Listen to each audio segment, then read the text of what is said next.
Imagine living a life with no debt. Imagine everything you have is paid for. Imaginez ou vivre une vie côté que ou pas gen dette et tout ça gen ou déjà payé pour yo. Bonjour, bonsoir tout le monde, dépendamment qui l'a regardé vidéo ça. Non pas c'est Pierre Pasteur, c'est PPM Ministry qui entre la caillou. Moi content que vous suivez et moi content que vous branchez.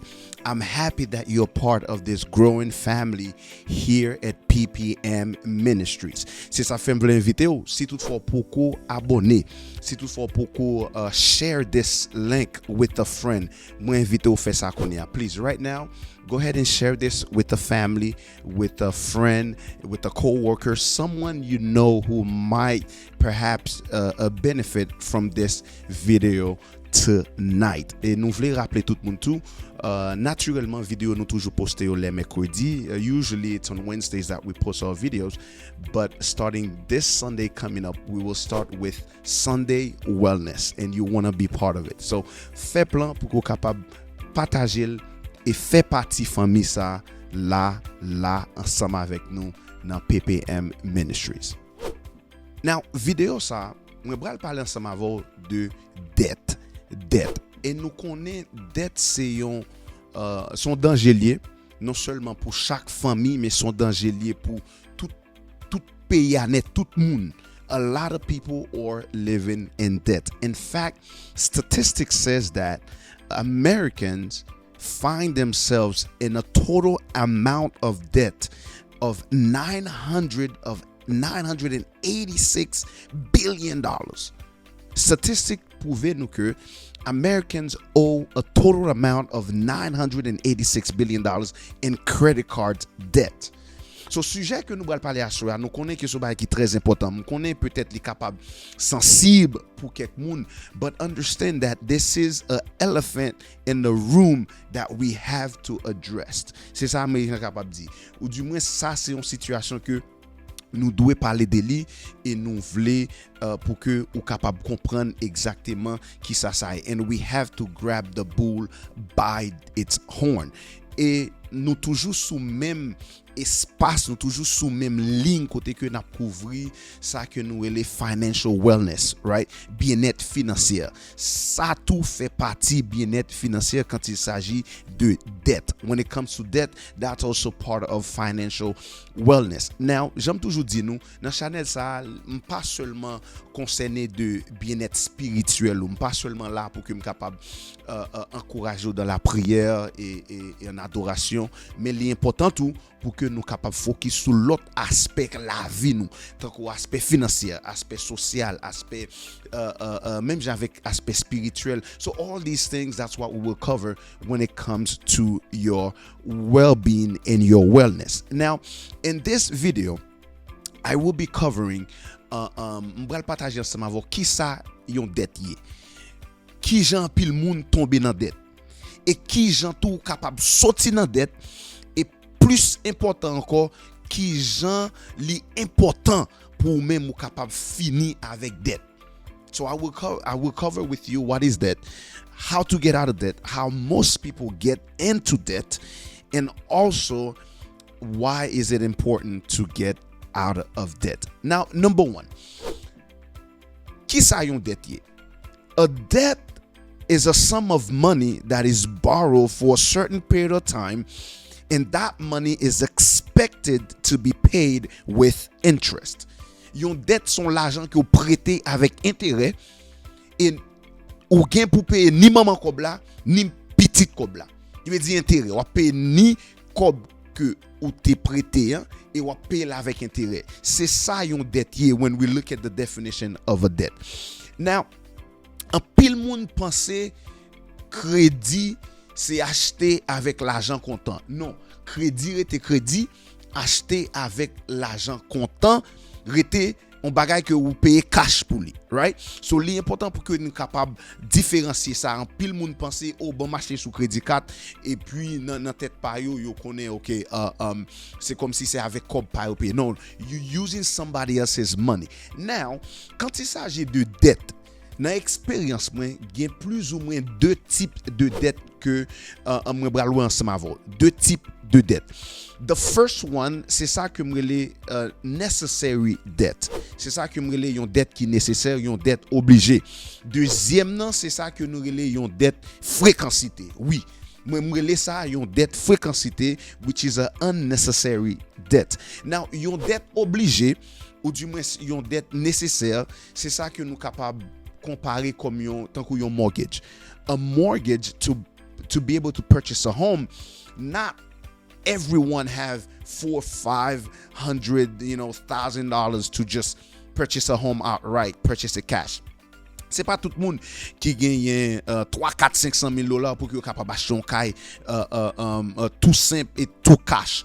Most people end up getting a loan. So a mortgage is what I will call a necessary debt. Now, also, school loans, préférablement, pas t'a jamais encourager un monde prend school loan. You know, although I'm all for education, moi crois dans éducation avancée, moi crois dans éducation qui est élevée. But you have to be careful with school loans because these debts, they do not go away. L'on prend loan pour aller à l'école, c'est pas bagay qui disparaît pour quoi yo. Now, you still have to pay these debts, and in some cases, l'école yo capable même aller dans travail ou prendre cob, you capable même garnish your account. So you have to be very careful with that. So now, pour moi-même, à la mesure possible, tout ton capable payer pour l'école ou, li tant mieux. Les conseils on prend moins dette ou pas prendre dette du tout.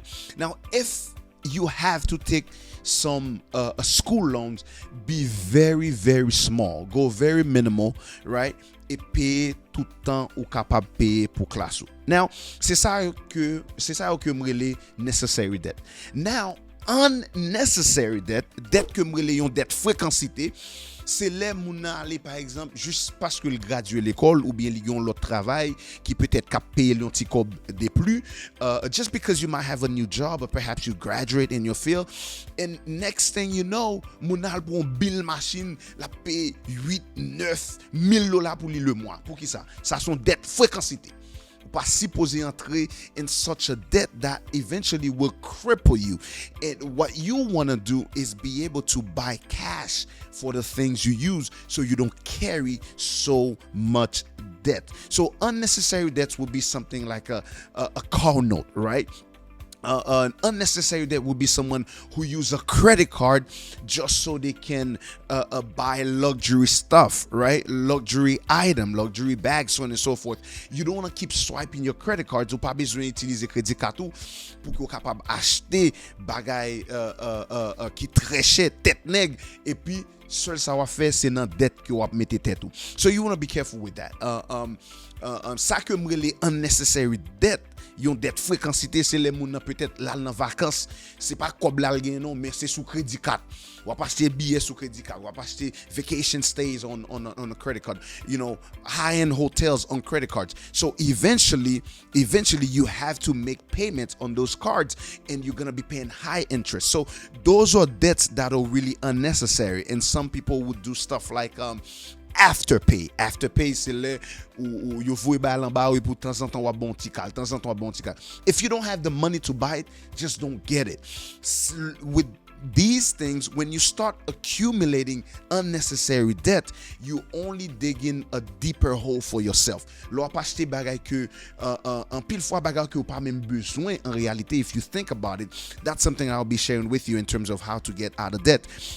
So these two type of debts, right? We cover necessary debts and unnecessary debts. So you want to be careful with these things. Now, the next question is, how do most people end up being in debt?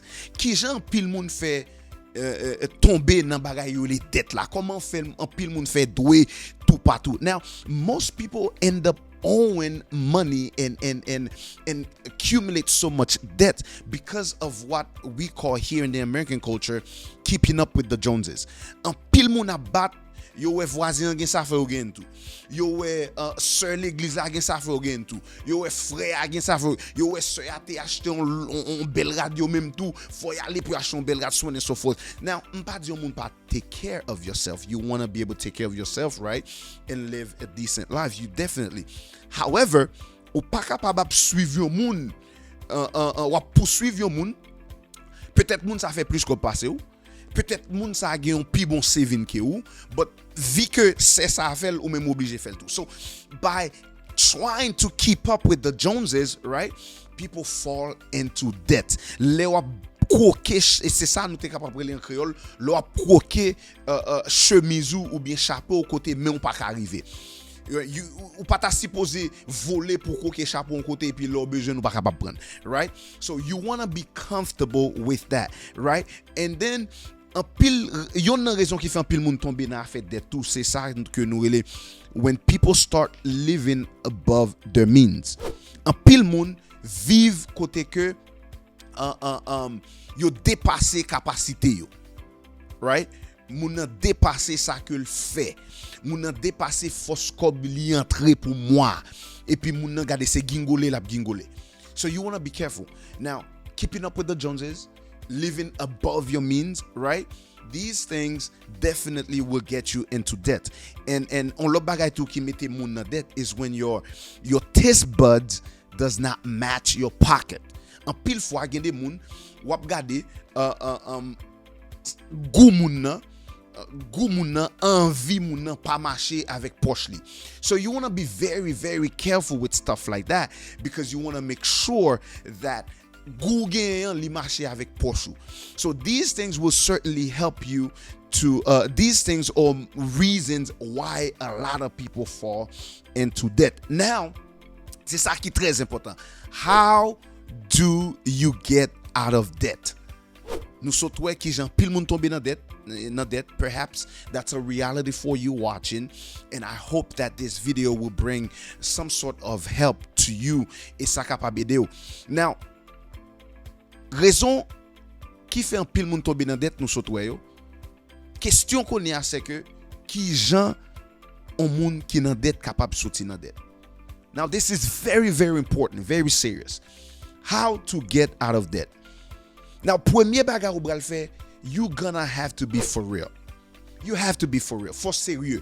Sous sérieux tout bon, vous voulez sauter dans dette, ou gen des étapes que vous bral obligé passer dans yo, gen un travail que vous bral obligé faire et ça bral aider ou éventuellement pour capable sortir mettre code dans affaire dette. Par exemple, si ou pas gen kob ou du moins si kob rentrer à minimum, stop eating out. Si pendant un grand restaurant, menes amis avec ou, spending unnecessary money that perhaps you don't even have. So you want to be careful with that. So the first thing I will tell you is stop eating out. Si spend manger dehors, right? Sérieux, pour une mentalité sérieux côté qui dit bon, moi bral font effort pour que me capable gérer affaire dette ça que me doit tout partout. So you want to be very careful with that. Be serious and stop eating out. Troisième bagay, si spend acheter bagay que pas besoin. Stop buying things that you don't need. If you have to cancel that Amazon Prime, if you have to cancel, get rid of the Amazon app, if you have to, do whatever you have to do, stop going to the mall, stop going places, and then you end up buying things. So you want to be very, very careful with stuff like that. So these are things that can help you get out of debt, right? And something that can certainly help you is when you look at your subscriptions. Now, il y a un pile bagay que ou abonner ensemble avec yo, mais ou yon frais que ou payer le mois. A lot of people don't understand this, right? So you want to look at all your subscriptions and make sure you really take a look at yourself and be like, do I need this? Est-ce que tout bon vous besoin ça? Et si pas besoin ou retirer. So tout petit comme ça you start saving from your subscription, from going out to eat, from watching movies left and right, going to all type of theaters, right? So tout petit comme ça ou save lan, whether it's $50 here, $50 there. So comme ça ou save lan, so bral faire ensemble avec, you're gonna start paying off those cards, right? It might take some time, but you wanna be careful, right? That's how you create that level of discipline ou bal gen on niveau discipline pour développer côté que cob ou tabal manger dans restaurant cob ou tabal payer a subscription, right? Ou prend cob ça yo ou pay it towards your debt, and that's how you start chipping away. And if needs be, ou obligé à faire un deuxième travail. And you have to be serious. You have to be that serious. Côté que obligé à faire un deuxième job where you might have to get a second job, and you want to tackle your debt. And by doing that, you're going to get yourself out of debt. Now, why is it important to get out of debt? Why is it important to get out of debt? Pour qui ça l'important? Pour que vous capable sortir en bas bagay yo les dettes ça. Now, it's good and important to get out of debt, guys, because what that does is that it allow you to save. Now, si tout petit ko ou gen l'autre doué ou pas capable save. When you owe money, you cannot save because you receiving calls left and right? You stress out to the max, right?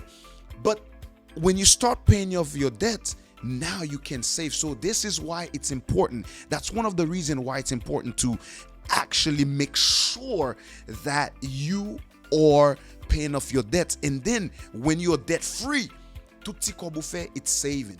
Now you can actually enjoy things without having to worry so much about it, right? You can actually go on vacations where you budget properly, right? And we talk about budget before, right? You budget properly, ou di kob sa c'est pour mal nan vacances, déjà fait budget, kob vacances mwen, right?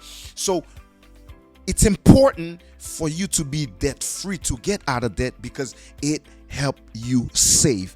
Number 2, it is better for your future. Deuxième bagay qui fait li bon, li important pour capable soutenir dette, non seulement li aider ou pour que vous capable gen un bon saving ou commencer serrer ti kobo t'a bay moun que doit commencer serrer. And then l'autre bagay li fait, it prepares your future. It prepares you for a better future because now you're not throwing money left and right, you're actually saving your money. And it's almost like stress-free, right? You don't have so much stress. Oh man, my car note is due, credit card is due, this is due and that is due. You don't have to worry about it, so that's less stress, right? So commencer à vivre bien, you start to live a better life when you have to deal with no debt. So these are the reasons why it's important, and you don't have to worry about debt collectors calling you left and right, la nuit comme la journée, téléphone wap sonne moun ou dou aprele. So this is why it's important, because you don't want to live with that stress. So it's important to be able to live a life that is debt free. Now, I shared with you what is debt. M'partager ensemble avec vous qui jan pile moun tomber dans dette, so you want to be careful with that. Et m'partager ensemble avec vous qui jan capable sortir dans dette pour mettre corps de yo, et qui ça fait li important pour que capable mettre corps de yo en bas dette. Now, regardez qui ça Bible dit quand il s'agit de affaire dette là. Listen to what the Bible says when it comes to debt. Now, in Proverbs chapter 22 verse 7, dans Proverbes chapitre 22 verset 7, regardez qui ça Bible bral dit quand il s'agit de affaires moun k'ap doué, moun k'ap prêté, people who are in debt. Now, in Proverbs 22 verse 7, the Bible says, "The rich rules over the poor." And here's my favorite part of the verse. Part B. It says, "The borrower is slave to the lender." In Proverbs 22 verse 7, Bible dit, yo moun qui a prêté kob, c'est esclave moun ou prêté nan men nan kouye. So you are a slave to Macy's when you borrow money from Macy's. You are a slave to Walmart or Best Buy, whatever major company that you owe, whatever it is that you might owe, whether it's a brother or sister. Mentally, you're a slave to that because you're constantly in the mindset of, man, I have to pay, yada yada yada. But guess what? Eventually, même si t'as dit, forget about this debt. But guess what? You still have to catch up and pay it because it's there in your credit report. So you have to be careful with your debt because you do not want to be a slave to the lender. When you borrow, the Bible says in Prophet 22 verse 7, when you borrow, you are a slave to the lender because you owe them. Now mentally, you have to keep thinking about this debt. Make sure you pay it. Now, these are the reasons, my friends, why I encourage people to make sure that you live a life of no debt as much as possible. Si jan de vidéo sa yo aide ou, mwen encourage ou pour que vous capable quitter un commentaire pour nous, partager vidéo ça, vous le ba aux amis, vous le ba en famille, et puis assurer que ou abonner avec channel ça. If you're someone who like these type of videos where I cover a variety of topics, now I encourage you to subscribe, I encourage you to share it, and I encourage you as well to hit the thumbs up button. That would really help us with the YouTube algorithm so more people can benefit from this video. And remember, in the words of my sister Maggie, if you are going to be one thing, be for real. God bless you.